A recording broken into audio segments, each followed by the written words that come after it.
Hello, and welcome to Oh My Fraud, Lessons from Small Town Embezzlements.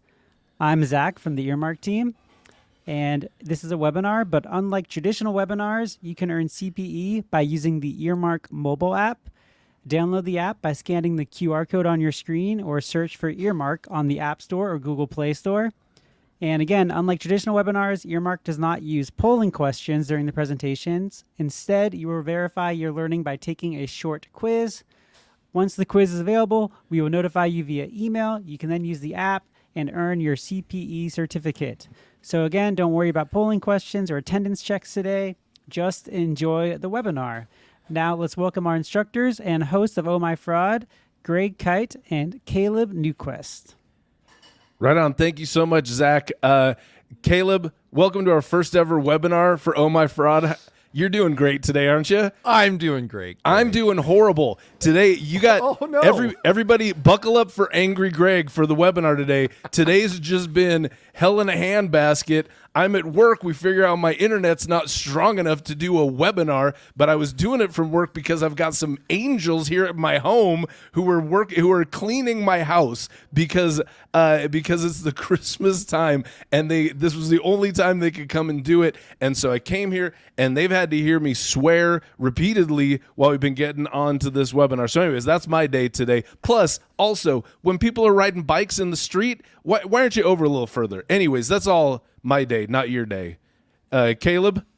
My day is nothing close to that, but I'm excited to be on this webinar with Greg, and unfortunately the swears have to stop, Greg. I hope you're keeping that in mind.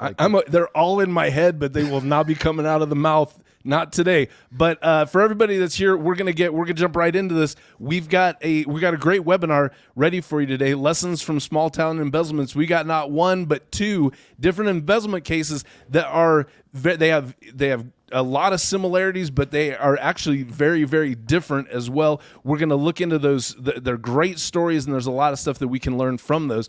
And the very first one we're going to talk about, Caleb, you're going to kind of walk us through this one, but it is the oldie but the goodie, Rita Crundwell from Dixon, Illinois. Yeah, thanks, Greg. So a lot of you might know this story. Gosh, it's been over 10 years since this fraud transpired. I was at Going Concern at the time, if you know that website. I was the founding editor of Going Concern. I remember writing about this story for the better part of the year, from the time that it was revealed that the embezzlement had happened up to the resolution, which we'll talk about in a minute. But first, we'll get some basics down. Wait, real quick, since we got there, what? Because I'm not remembering all the specific details. When did the story pop? It was late, and people got to keep me honest here, but it was either late 2011 or sometime in 2012. 2012, okay. circa 11, 12. Nice. That was one of the connections I didn't make between the two cases, because they both the one we're going to talk about next started crumbling right about the same time this one came to light. Okay, nice. So yeah. Okay, so good. even our time frames are very, very close. Yeah. So some high level stuff. Our perpetrator, which, sorry, spoilers everywhere. So let's just get that out of the way. But right. our perpetrator is Rita Crundwell. She was the municipal comptroller of the city of Dixon, Illinois, population 15,380 as of the 2020 census. The city of Dixon had an annual budget of approximately $8 to $9 million. Okay, so feels about right for a city of that size. Rita, as you can see on the slide, made off with, like what I did there, off with $53 million. And she carried on. The duration of her fraud was about 20 years. Okay. And so everything about this, and just for those keeping score at home, this is the largest known municipal fraud in the history of the United States. Yeah. By a long shot, right? Not by a long shot. The number two was in Washington D.C.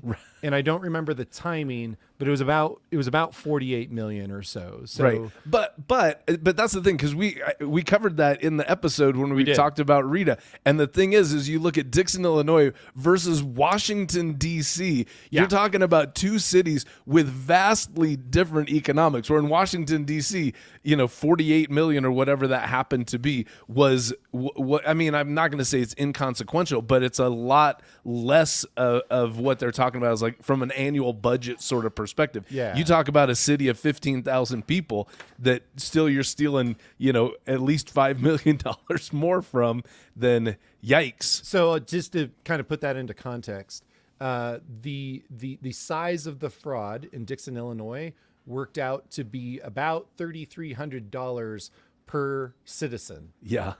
Or I think we annualized it, and I think the annualized fraud per citizen was like $164. Yeah. So it's a remarkable fraud for a lot of reasons, and that is one of the reasons it is remarkable.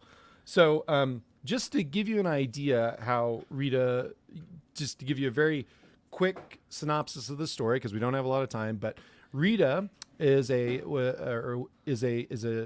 native of Dixon, Illinois, and she started working in the city office in a school to work program as a high schooler in about 1970. And she worked there for 13 years in the comptroller's office. At that point in 1983 is when she became the comptroller of Dixon, Illinois. Okay. And then 7 years after that is when she began her scream that lasted 20 years. So we're talking about it's remarkable to me that from the time that she began working there to the resolution of the fraud, it was over the course of 40 years. It's kind of mind-boggling. Yeah. So I maybe not to put too fine a point on it, but it is her life's work. Yeah. Yep.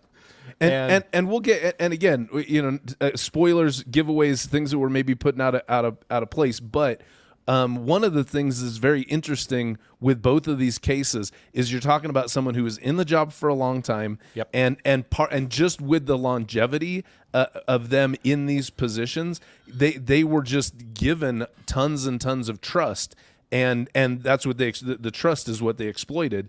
In different places to actually perpetrate these frauds. Yeah, and I think that's a big theme in this particular webinar, but it's also a big theme if you go listen to the 2 podcast episodes. Yeah. The theme of trust is something that we get into a lot. Yeah. So let me just dive into, to give you an example of that, here's what Rita's duties were as the comptroller. Forget about when she was not comptroller, when she was just a underling of the previous comptroller. But when she was the comptroller, Rita picked up the mail, she made the deposits, she made journal entries, she made adjusting journal entries, she prepared and signed checks, she was responsible for transfers, and she reconciled the accounts. Now, Greg, I have been out of the accounting game for quite a while. I've actually been a non-accountant in my career longer than I was an accountant. Oh, okay. But be that as it may, I still know a thing or two. But because you're still in the game, I just want to check with you. Is that terrible? Yes. Yeah, that's not. That's yes, that is terrible. It's terrible, but not uncommon. I'm guessing. Yeah, absolutely not uncommon. Because again, we're talking about a teeny tiny city that does not have the resources for a robust accounting department. Right. Just like a lot of mom and pop stores, like a lot of businesses, you've got people who are who are in positions where they don't have, you can't separate duties. You can't divvy this up. You can't have people looking over your shoulder because you just don't have the manpower to do it. Right. And so I think, but the other element that is critical to this, maybe terrible is a little harsh, but problematic. Is this problematic? Yes, but the reason, but what allows it to happen, what allows these circumstances to arise, is the trust that Rita had built with the people around her, not only her coworkers, but the mayor and the commissioners that she reported to and presented on behalf of at council meetings. And so she was the person with all the answers. And so no one probably, because she knew so much and because she was good at her job, I don't know if we've mentioned that quite yet, but like Rita was an exceptional comptroller. She was good at what she did. That allowed her to wield this much control without any oversight. Right. And I think that's critical to both of these stories. So, right. And again, just to pipe in on that, a theme that we've seen just in our podcast over the years that we've done it is so often the people who are doing who are committing these frauds, they're great at their job. Yes. They're abusing their power, obviously, but they're like great at what they do. Yeah. And Rita's just another one of the many that fit that description. Yeah, and a small sidebar, that one of the lessons that Greg and I have continually talked about over the course of the podcast is that don't drink at work. Well, yes. Oh, wait, what? That's, I mean, okay. Yeah, that don't do that. That was a personal lesson, not a podcast lesson. Gotcha. Sorry, you were saying one from, okay. No, but if you are responsible for building an accounting team, try to hire as many mediocre people as possible. Right. Mediocre and a little lazy. Just a little lazy. If they're horrible at accounting, they're not going to be able to cover their tracks. That's so right. really, you got to make sure, hire for incompetence. Yeah, and as we will find out, people who commit frauds are often extremely hardworking. So, Oh yeah. So mediocre and a little lazy. Yeah, a little lazy. Yep. And ideally disagreeable. That's the other one. Yeah, that's my favorite. When we even interviewed Chris Marquet, that came from a podcast I listened from him from years ago, where he interviewed. So we interviewed a guy who interviewed a district attorney. That district attorney was like, "Hey, if I'm putting together an accounting team, I'm going to make sure all those people hate each other and they're going to snitch on each other at a drop of a hat. Like they're just waiting for it." So okay. So Greg, should I get into the scheme a little bit? I think you have to. Okay, great. Here we go. So here's the scheme. And again, spoiler, not complicated. And we'll cover just this quickly just to give you an idea of how she was able to pull this off. The city of Dixon had 6 legitimate bank accounts. And like many cities, one of the main accounts that they maintained was like a capital development fund. So I don't know if there's any government accounting experts out there, but they know this stuff better than me. But cap development or there's various names for it, but cap development is common in governmental accounting. Yeah. Right. So there was a cap development fund. Rita created a secret account with the same bank where all of their accounts were held, which is Fifth Third Bank. Now, Greg has a problem with Fifth Third Bank. I don't know if we have time to get into it, your bank shouldn't have it in its name an uncommon improper fraction. Yeah, I used to teach middle school math. That should have been right on the top of my head. Yeah. Fifth Third Bank was in the news again recently too. I can't remember. Right? I can't remember what. I think it was when the Silicon Valley Bank went out. That for some reason Fifth Third was came, and I was like, I know that bank. I thought that was just in one town in one very one town no one knows about in the middle of Illinois, but apparently it's all over. So she created a secret account. This is around 1990, by the way. She created a secret account, and then from there she created phony invoices for phony capital development projects. And then she drew checks on those projects from the Capital Development Fund into that secret account. Follow? Yeah. Okay, cool. Yeah. Take money out of the legit account, put it in a secret account. Right. And then the money that was in that secret account, she used to pay for stuff. She didn't transfer it into a personal account or some other thing. It was an account held by the city of Dixon, but nobody knew about it, and that's how she paid for all of these for her loot, which we will also, which we can actually talk about now, Greg. Yeah. If you'd like. Well, and I think, Or do you have is that a good enough sense of the scheme for you, Greg? It is for me. I do think that and again, I think this was I'm confident this was speculation on our part, but I think there was a little research that we found that at least supports this speculation, that Rita was able to just go to the bank and say, hey, city needs to open another account. And they're like, cool, what should it be called? And they're like, this. And they're like, who's the signer? She said, just make me the signer for now, like on the other accounts. And they're like, okay, if you need to change it in the future, just let us know, Rita. And they're like, thanks, Marge. And then that was it. Yeah. Where it should have been so much more formal, but you're talking a little town, you're someone who's known by everybody's known by everybody. And this is a person who was trusted and was like, yeah, Rita's in charge of everything. So yeah, she's going to open the bank account. That's not a big leap to make. Yeah. Right. So again, too much trust. Okay. So let's talk about how people, or excuse me, how Rita spent this loot. Because over the course of time, you're talking about over the course of 20 years. And in the early days, Greg, I think you mentioned on the podcast, the first year that she was embezzling money, she only took about $181,000. Yeah. I say only just $181,000 because near the end of the scheme, I think, which would have been 2011 may have been the full year. But if I recall, I have to look it up, so just bear with me. But I think it was millions. It was like $8 million. Yeah, it was millions. Well, and even again in the research, we covered this case a while ago. So some of the research is gone, but the FBI were on the case, staking her out. And while they were watching, she stole $3 million just in the amount of time that they were.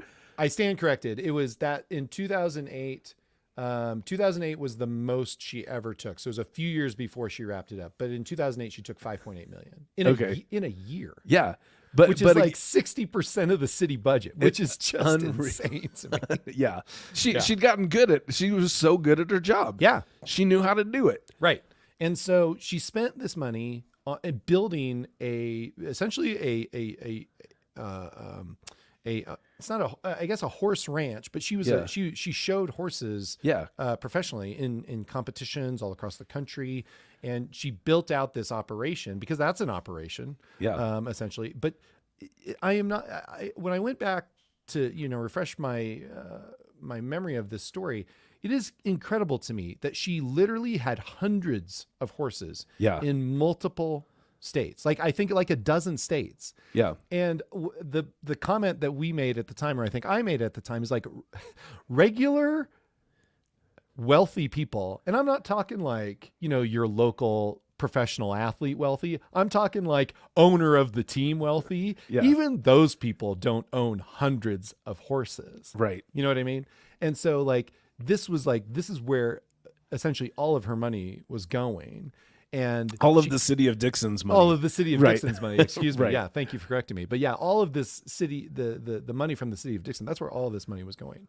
And so that's really, but then also she, for the outfits that she, did when she was showing the horses, she bought very expensive outfits, jewelry, all kinds of things. So she had kind of a flashy lifestyle. Yeah. And she had this very kind of high-end hobby. But she was able to kind of create a story around that where people just didn't question it. They thought there was people suspected that there was family money or there was inheritance or something that allowed her to carry this on, because what she made at Dixon certainly would not afford her this lifestyle or this hobby, because she was making $80,000 as the comptroller of Dixon, Illinois. Yeah. Well, and I think part of the narrative that people had to explain it to the uninitiated, it's oh yeah, you're breeding and selling quarter horses, so of course you have all the money of Solomon at your disposal to buy all this stuff. So I think that was part of the explanation of the flashy lifestyle was, she can afford it because of the money she makes on her quarter horse business. Right. And then she's just got her day job of the comptroller on top of that. So I think there was plenty of places to justify what people were seeing as an extravagant lifestyle. Right. Yep. Okay. Shall we get to how the fraud was discovered? Yeah. All right. So, again, pretty straightforward. So not dumb. complicated. So dumb. Rita had a colleague in the city office by the name of Kathy Swanson, and there was a moment, or there was. Rita was either out showing horses or she was on vacation, which, by the way, we didn't mention this. Rita definitely bucked the trend of perpetrators who never took vacation. So Right. it's common that if you're perpetrating a fraud, that people often work late and work around the clock or work on weekends because they're constantly just covering up their tracks. Yeah. Yeah. In Rita's case, she didn't have to do that because she had control over everything, and it was a small operation. And so monitoring and oversight was virtually non-existent. And so she was able to carry this on, but also she was able to travel for these horse competitions that she would go to, and she was able to take lots of time off. So in one of the instances where she did take some time off, her colleague, Kathy Swanson, was preparing for a council meeting, and she needed all of the bank statements in order as part of preparing for this presentation. Right. And so she called up Fifth Third Bank and said, I need all the bank statements. Now, prior to this, Rita always told Kathy or instructed Kathy to only request the bank statements that you need for the presentation. Right. Specifically by a bank account number, I Yes. assume, where it's like, yeah. But in this case, when Kathy requested all the bank statements, Fifth Third Bank provided all the bank statements, including the bank statements for the secret account. Uh-huh. And so when Kathy starts reviewing the secret account that no one knows about but Rita, she starts seeing these large transactions. And at first, and I don't remember exactly the details of this, at first she thought she was maybe using it to cover up her tracks with the IRS. But then she saw kind of these run-of-the-mill transactions, like for fuel, for example. Mm-hmm. And she's like, well, the city has its own fuel tanks, for work trucks and things like that, like most cities do, right? They have their own supply of gas so that they're getting a good deal on the gas, and they just use that gas to fill up their cars. So why would Rita be using this account to pay for fuel? And she kept digging in, and eventually it's just like, oh, that's what's going on. Right. And so Kathy took it to the mayor, and the mayor looked at it, and then they called the FBI, and that's when the FBI comes in. And then, like you said, Greg, earlier, the FBI sat on it for about 6 months. Right. Because Which was killing Kathy. She was killing dying. everybody. Well, because I believe Kathy and the mayor, a guy by the name of, I believe his name was Jim Burke. Was it Jim Burke? His last name was Burke. I know that. Okay. But in any case, Jim's a good guess. That's a good rural Illinois guess. Right. But they were the only two people that knew about this. Yeah. And you're right. And you're right. Kathy had a very hard time as the whistleblower. She had a very hard time like keeping this to herself because the FBI, of course, instructed her. It's like, you can't talk to anybody about this. And so it was just eating her up inside. And then finally, one day when she goes to the mayor, she says, I cannot do this anymore. I cannot keep this secret anymore. He's like, today's the day. Right. And so the FBI goes in, and the mayor calls Rita into his office, and the agents are sitting there waiting for her. Yeah. And they're like, okay, so you've been stealing money. Yeah. And wasn't she just kind of like, yes, I was. Kind of, yeah, right, Yeah. right. Like Yeah. she confessed pretty quickly. Yeah. And I think one thing, if you go back and listen to the podcast, one thing that we talk about is she didn't have a good sense of how much money she had actually stolen. Right. Right. Which I think is, I don't know what my reaction to that is, other than that's ridiculous. It's weird. Yeah. Yeah. Yeah. So in any case, I see, and I go ahead. think here was my, again, this is me remembering the research that we did. Yeah. I feel like they were like, how much did you steal? And she was like, I don't know, like $8 million. And it's like, you're way off. You're off. That's like 1/7 of what you stole. And I don't know. I don't know if they had pinpointed exactly the entire amount that she had stolen by that time, but they knew it was more than what she kind of came up with. But also, you get pulled over by the police, and they go, "Do you know how fast you were going?" And you're like, "It was a 35, so 38." I would think I was going 38. You're gonna lowball. Right. And the patroller's like 68. And you were like, going 68. What? I can't hunt. This is a new car. I just don't even, the accelerators. Just feeling it out. Feeling it out still. Exactly. And that's her too. Because again, I go, she's great at being a comptroller, and I thought that they found records like in her crawl space or something like that. Maybe I'm mistaking this in Breaking Bad, but I thought she was such a good comptroller. She was one of those people that actually had spreadsheets where when they finally found those from like raiding her home, they were like, oh, this did all our work for us. Thank you, Rita. That is a detail that I don't recall. I might be making it up. Yeah, we've done so many cases. But think about it. It would be easy though, because of the nature of how she orchestrated it. It wouldn't be difficult for them to figure it out, because they would just request all the bank statements for for the secret account, right? And they could add it all up, and you've got your number. They could make their own spreadsheet. Yeah, that's a very good point. Sure. Very good point. Okay, real quick. Yes. Shortly after arrest, there was no trial. Rita pleaded guilty to wire fraud and money laundering, and she was sentenced to 19 years and 7 months, and she had to pay restitution, and the restitution was double what she stole. So it was like the restitution was over $100 million. And that Easy. And that was in 2012. A development in the not so or in the recent past, was that Rita was actually released from prison in 2021. And there hasn't been hard reporting on this, but a lot of people suspect it was because of her age and because of risks to vulnerabilities to COVID-19 in wherever she was being held, and some people suspect that was a factor. But by that point she had served approximately about half of her sentence, a little bit under half of her sentence. And just quickly, a little bit of an aftermath of all that. Or at least in the aftermath of her being sent to prison, they auctioned everything on her. They auctioned all the horses and all the related stuff. They auctioned, horse semen. They auctioned gross. Yeah, saddles and bridles and like really anything that could be sold was sold in terms to recoup the losses. And there was litigation against the city's audit firm, which at that time the firm was Clifton Gunderson, which became Clifton Larson Allen. Yeah. And there was litigation against Fifth Third Bank as well. And they were able to recoup a decent amount of money. I think ultimately they nearly did recoup all of the losses of the $53 million. So they had that's a rare story of where the losses were recouped relatively effectively. Yeah.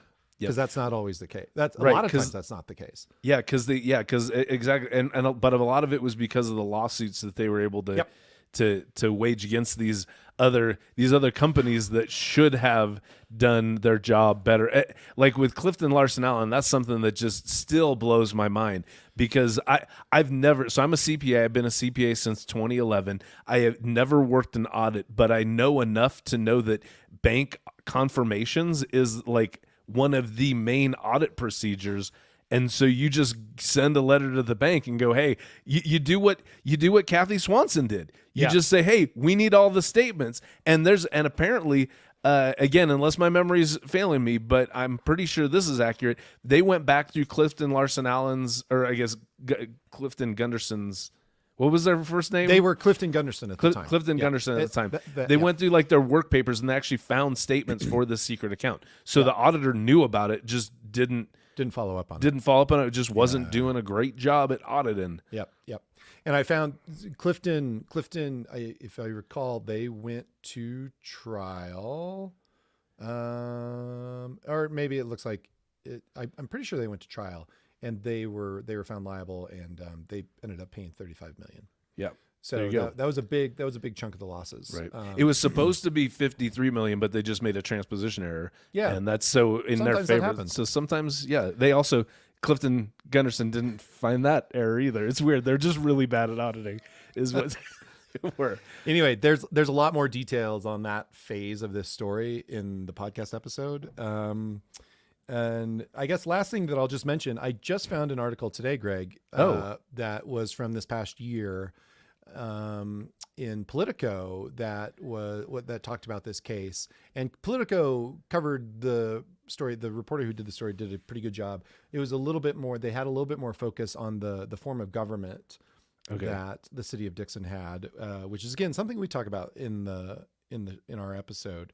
But that was one of the big, two big things that happened as a result of this, at least at the governmental level, was they threw out all the city commissioners and the mayor. Right. They cleaned house at the city level of government, and they ended up changing the form of government. So Dixon had been a form of commission city government, which has kind of fallen out of favor. It was pretty, even at that time, was not a common form of city government, and they are now under a city manager system. And there have been, by some accounts, and this is one of them, the story in Politico, by some accounts, the city of Dixon has had a lot of, with the money they were able to recoup, they've made a lot of improvements across the city. And so from that standpoint, it's a silver lining to the story. But you definitely went through, the city definitely went through a lot of pain and to get to that point. Right. But well, and the funny thing too is, like you were saying, that from the city's standpoint, they did recoup a huge chunk of what they had lost, which was great. But then it's not that fraud didn't have its victims. It's just that it ended up being these companies that got sued. And then obviously another exception to the rule was that Rita actually had quite a bit of assets that could be sold. So often in these frauds, whoever's taking the money is just blowing it on lifestyle kind of stuff that you can't resell.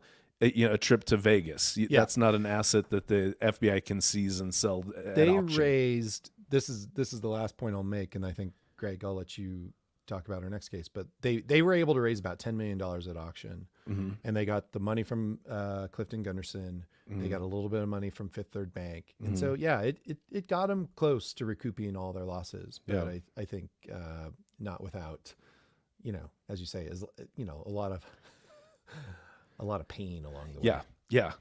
Rita caused a lot of damage one way or another. For sure.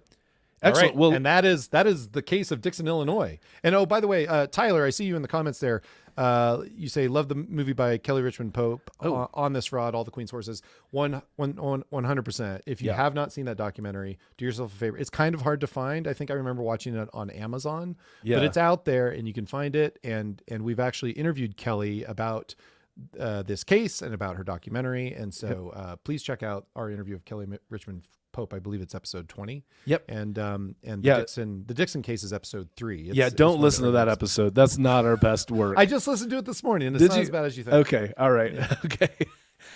Our next case, again, like we said, very, very similar. This has to do with a delightful woman named Claudia Viles from Anson, Maine. Claudia, and again, so many similarities. So Claudia, lifetime, she lived her whole life in this little town of Anson, Maine. Had Dixon was a booming metropolis compared to Anson, Maine. Anson, Maine's never had over 3,000 people in its population, so less than 1/5 the size of Dixon, Illinois. She grew up there. She went to high school there. She married her high school sweetheart, and they raised their 3 kids in Anson, Maine. And this is funny. So when you were telling some of the timeline stuff, I was going, it's weird how these two people, their lives lined up, because Claudia, she started working at the city of Anson as the treasurer, which apparently at that point was just you get hired as the city treasurer.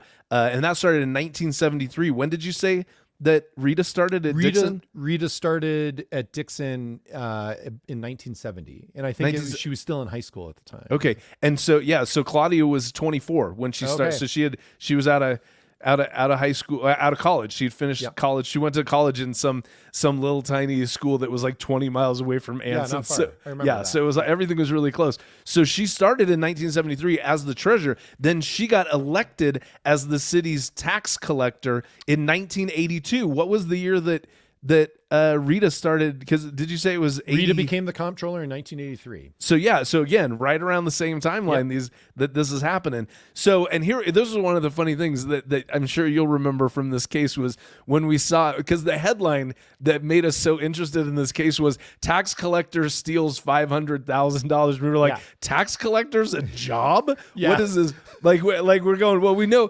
the tax collector was the second favorite type of professional for Jesus to hang out with, but that was a while ago. That was a while ago. Yeah. But yeah, so apparently tax collector still very much a job, and it's very interesting. Like I did research in my state of Utah, we don't have tax collectors, or at least the job has a different title, but definitely not an elected position. But we found that in Florida, every county in the state of Florida has an elected tax collector down there. Once you get up into New England, it actually is very common for cities to have either elected or appointed tax collectors. For Anson, Maine, it was an elected position as a tax collector, and Claudia first ran for tax collector and got the job in 1982.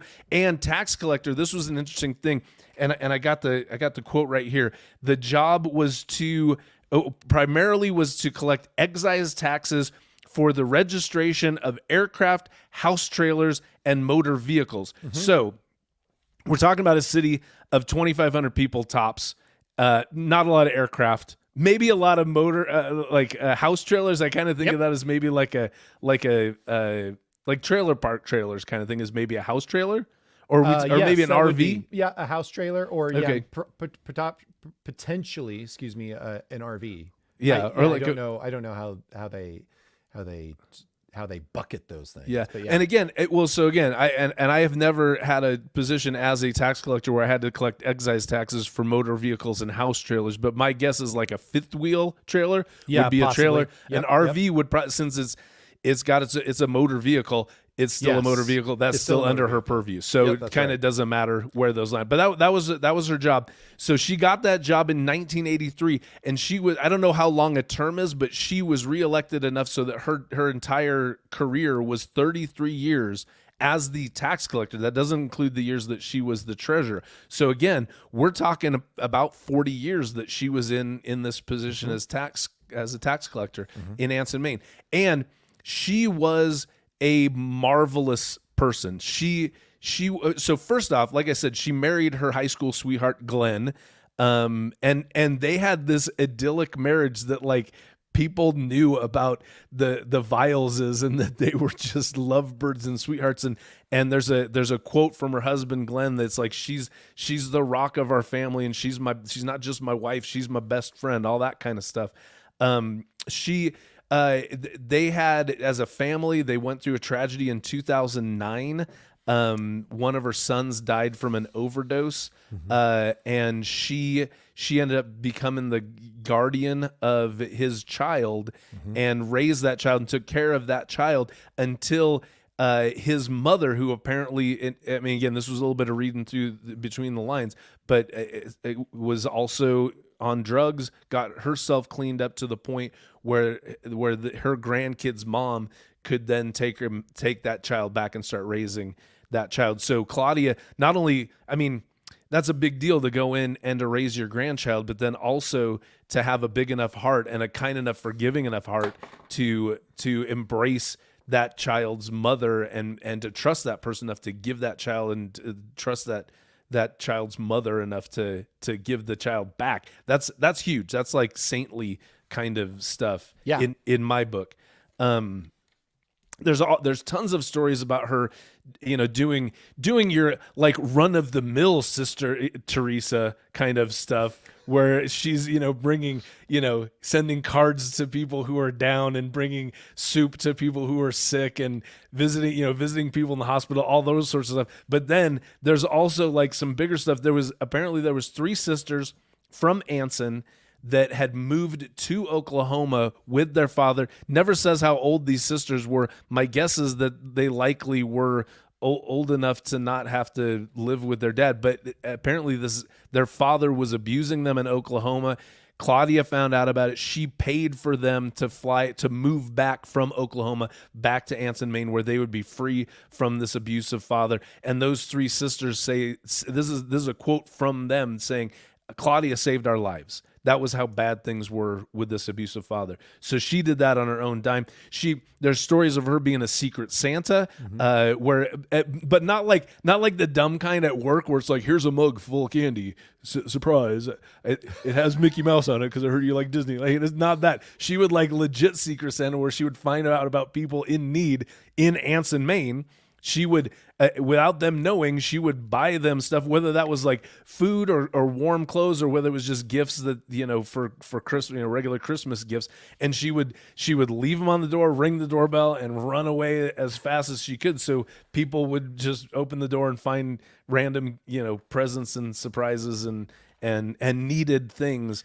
So nice. Can we just stop and say just how nice this lady is? My God, because that is a big deal. Because I kind of get it. Because sometimes it can feel weird, like doing something nice to somebody else.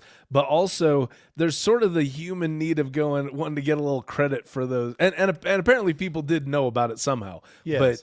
But she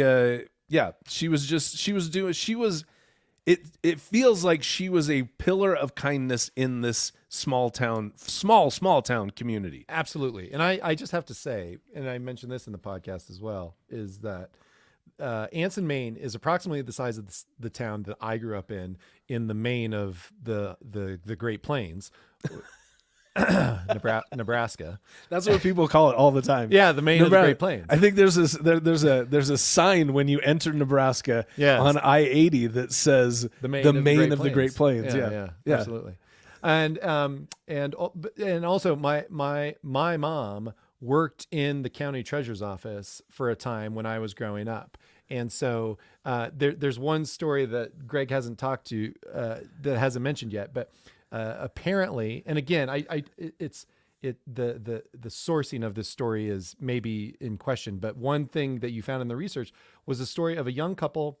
Yes. That went to Claudia's house because she was a notary public. Yes. And asked her to marry them. Yeah. And one thing that I mentioned in the show was that my mom worked in the treasurer's office, collected taxes from all kinds of people for all kinds of things. But there was absolutely no doubt in my mind that my mom never married anyone. Right. Right. And she wasn't a notary public, but she was also, she was in fact a tax collector, if not in title, but in substance. Okay. She never married anybody. So I don't know where that comes from. I don't know if it's that maybe it's more the notary thing, but you're a notary public in the great state of Utah, Greg. I am. And you've never married anybody and you don't have any power to marry anybody. I know that I can't marry. If somebody needed a marriage license notarized, I could do that. But I'm pretty sure when I'm stamping it, I don't say by the power vested in me, click, click, you are not. That's not part of my job as a notary. Maybe that's the detail of the story that is actually, maybe they had the marriage certificate, but they needed it to be notarized. That could, that would actually make a little. That would make a little more sense. That would make a little more sense because again, the way that the story's told in the research that we found through the various journals that cover middle of nowhere Maine. That this young couple just came to her door, ding dong, and she's like, and they're like, hey, we want to get married. She's like, I could do that, and she did it. But again, like people, and that was the thing is, it sounds like people they knew her. She was some of the weird things about being a tax collector in a small town is she was able to set her office hours, set her office location, and set her own salary. Yeah. So she often worked out of Glenn, her husband's garage, because he had a trucking business and a garage. So part of the time, it sounds like not for the entire 33 years, but for part of the time, you could go to Glenn's garage to find Claudia to pay your registration for your car. But not only did this young couple come to ring her doorbell to see if she could help them get married, and which, by the way, you putting together the pieces, that makes a little better sense, where it's like, we're married, but we need this notarized first. That makes a lot better sense.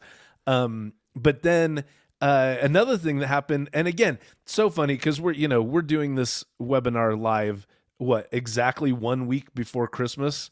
And 1 week before, and we're talking about her being a secret Santa for people. We also hear there's another story that she did like an emergency car registration on Christmas Day. That's right. Because which again, this sounds so small town to me, where somebody's grandpa came to town for Christmas, and while he's there, like, oh, grandpa, your truck's tags are expired. And they're like, I know what to do. And so on Christmas Day, they go over to Claudia's and they're like going, oh, Claudia, we're so sorry to bug you on Christmas. And she's like, oh, it's no big deal. We were just about, the turkey still got 45 more minutes in the oven. What can I, she's got a Southern accent, even though she's in Maine. She lives in Maine? Yeah, right. But that the lobster's almost done. There you go. So yeah. Anyways, and so but she park doesn't. your car, come in and get some lobster. Get some lobster. And we'll get you straightened down, all right? Exactly. There you go. That's how it you sounds. were there. I was there. So Maine of the Plains, Greg. Maine of the Plains. Maine of the Plains. So she so this is what she did. Over above and beyond, her customer service was fantastic, which I'm sure is part of the reason why that was part of her I'm sure her like re-election campaign. You remember when your grandpa was the here ads on write Christmas? themselves, don't they? The ads just write themselves. Exactly. Come on over to my place. That's what it is. Get Claudia some Viles. lobster. Christmas Day. We'll take care of you. The Christmas Day registration. Pay your registration, and I'll get you some certificates of registration. It's part of the job. Greg, so, should we talk about how she pulled this off? Yes. Well, what do you want to do next? Okay. Well, what's next? Here's what that's happens. my question. What's next, Greg? Here's what happens next. Claudia was super old school.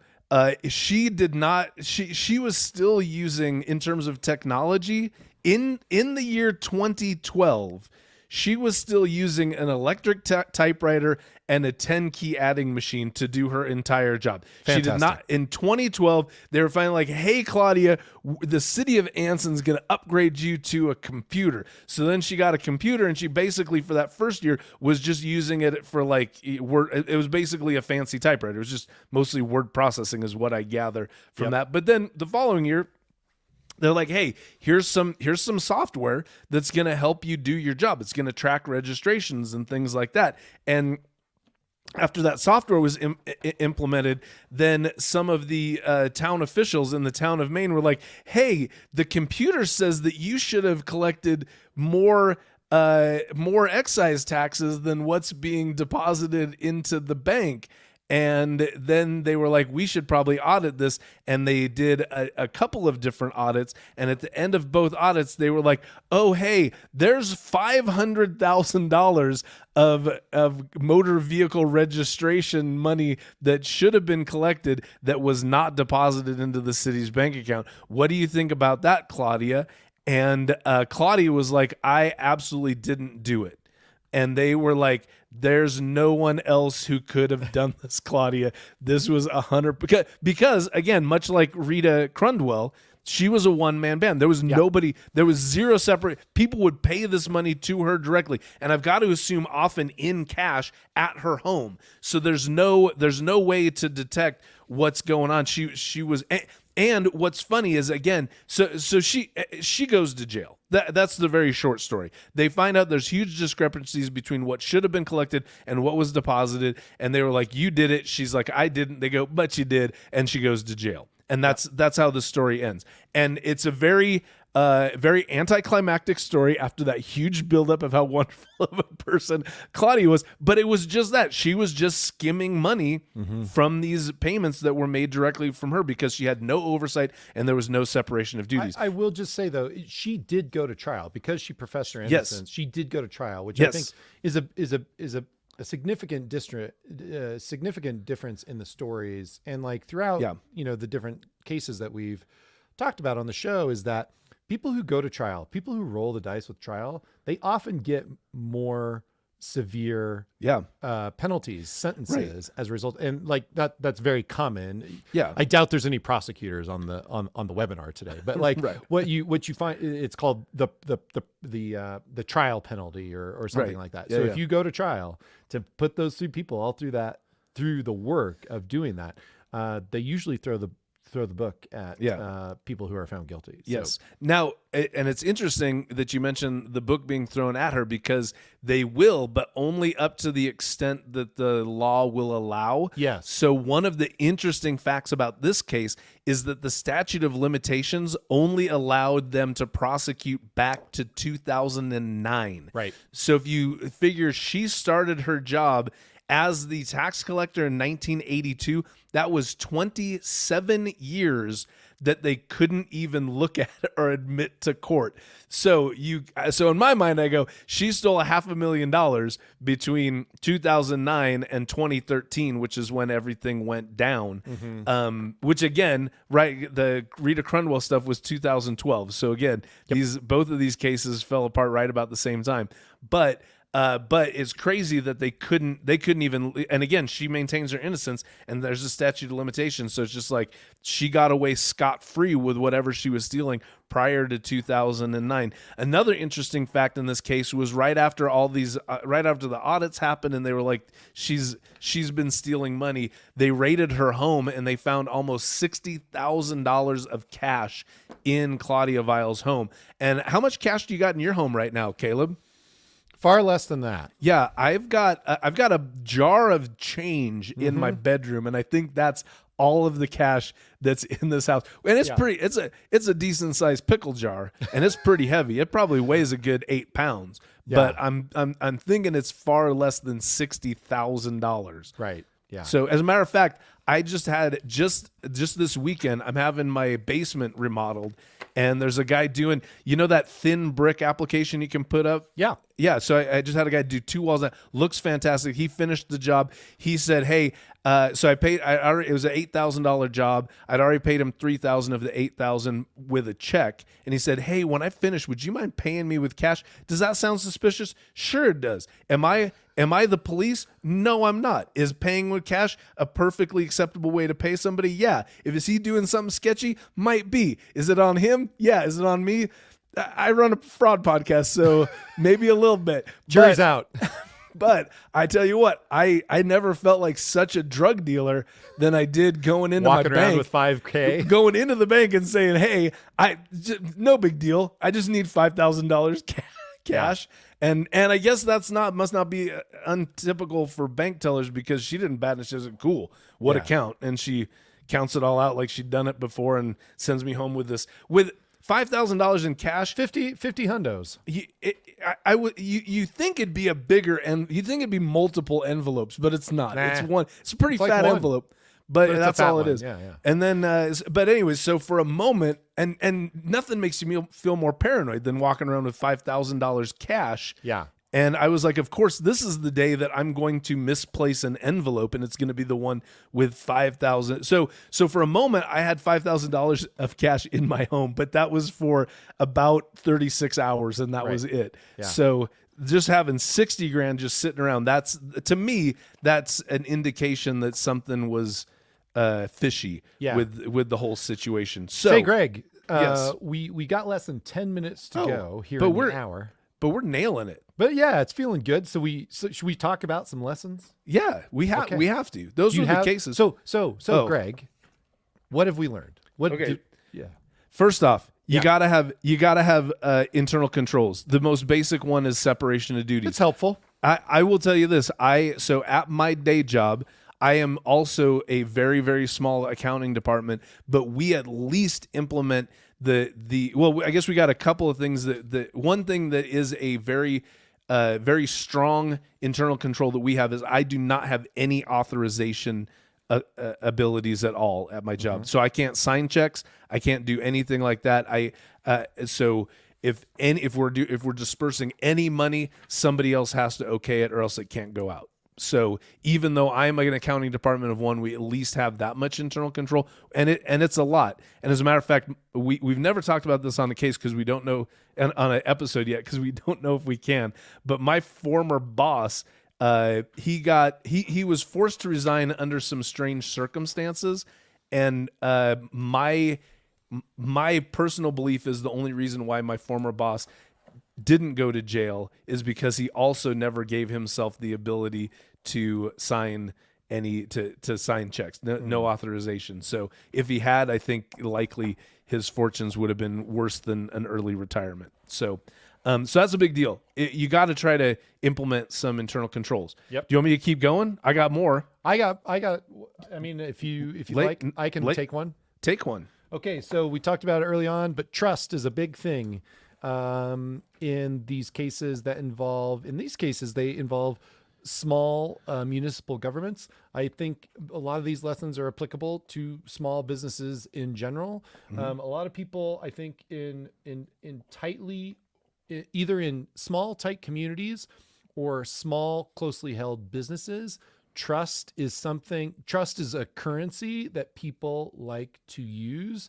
And our recommendation is that resist the urge, friends. Yes. Resist the urge to just take someone's word, not because you think they're a bad person or not because you don't want to trust them, but it is good, prudent business practices to put these kinds of safety guards and boundaries in place, regardless of the size of your operation. And it doesn't. And maybe Greg, you've got some suggestions for this because you work in a small business, but even doing some very basic bare minimum kind of stuff is enough to discourage people from doing anything untoward. And so, absolutely. So I think as a species, Greg, we want to, as humans, we want to trust each other. Yeah. We want to do business by a handshake. We want to do it we want to sleep well at night thinking that I can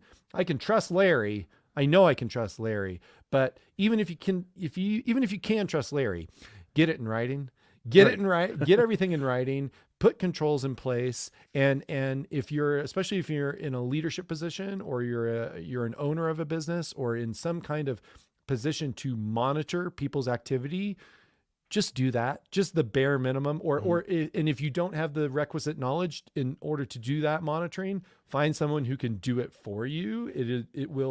You definitely can sleep securely knowing that you have someone who can monitor the people's activity that you're trusting with your business or your city government's money. Yeah. Well, and I take it a step further. As CPAs, for all the CPAs who are part of the webinar today, we're bound by the AICPA's Code of Professional Conduct to do our job with professional skepticism. We're required not to trust people. So stop trusting people because you're breaking your ethical vows to the AICPA and to Barry Melanson himself. So knock it off. Also, Caleb, did you freeze? Did I freeze? Oh, no. Well, I'm going to keep going like we didn't freeze. You're good, Greg. It's Caleb. Okay, good. So last thing I'm going to talk about today is just behavioral red flags. Because with these two cases, we have found some strange stuff with the behavioral red flags. So first off, we were looking at Rita Crundwell, who did so. The main behavioral red flag that you can see, these are the red flags that the ACFE points out in their biannual report called the Report to the Nations. So the Association of Certified Fraud Examiners says the number one behavioral red flag displayed by perpetrators is living beyond your means. So we look at Rita Crundwell, she had all these RVs, she had all these trailers, she had all these horses, she had all this stuff. And like we talked about before, the justification for that is, oh yeah, you're the top quarter horse breeder in the country. So of course you're going to be rolling around in money that you can use to buy all these things, like these RVs, like these trailers, like all the fancy clothes and jewelry and et cetera that she needed to be able to put her horses on display, all that kind of stuff. But I'm going to say that living beyond the means was still a huge behavioral red flag for Rita Crundwell, not because they couldn't justify how she had the money to spend it all on all that stuff. The reason why that still came into play is that there was no way to justify why she would keep a little $80,000 a year job as the city comptroller if she's got this thriving quarter horse business. So the living beyond your means, I think that's that's something that you got to look at both ways, because it's not just, is there a way to justify why you have all this money? It's also, is there a way to justify why you're keeping your job? We saw that as well in a Collins Street bakery. It was a great case in one of our episodes where somebody stole a bunch of money from a little tiny bakery that specialized in fruit cakes. Again, appropriate for the Christmas season. But why did he? And he was taking his friends on private jet trips here and there. And the thing was, they said they inherited a bunch of money. But again, if you inherited all this money, why are you keeping your job as an accountant at a little bakery? Claudia Viles was the opposite of that, though. One of the things, and you'll see this, I even highlighted it on this list of red flag behaviors. The ACFE says 15% of cases, the perpetrator exhibits no behavioral red flags. I thought that was highly unlikely, because if you look at the one just two below that, it says 12%. They displayed irritability, suspiciousness, or defensiveness. That's me every day, and I don't steal I feel like how many of us would our closest friends and loved ones describe us as irritable, suspicious, and defensive? But I thought it was very interesting because Claudia Viles absolutely was a case where she didn't display any red flag behaviors. She even says she didn't drink alcohol. She didn't even have any tattoos, according to her police records and at the prison that she lived with, and that she was sent to. So that's it. I think Zach, I think you've got one more thing to go over before our hour's done. Yeah, thank you, Greg. That was great, and thanks for Caleb, even though I know he dropped out at the end there. It's okay, everyone. I just want to remind everyone that to earn your CPE, unlike traditional webinars, you will get a quiz. If you attended this webinar or signed up for it, you're going to get an email with a link to a quiz on the Earmark app. You would take a 5-question short quiz, and you can earn your CPA that way. It should be ready in the next 5 days. You should get an email with that quiz. So again, thanks, Greg. Thanks, Caleb, for a fantastic webinar. And if anyone has questions, please just email support@earmarkcpe.com. Again, thanks, everyone. Have a great rest of your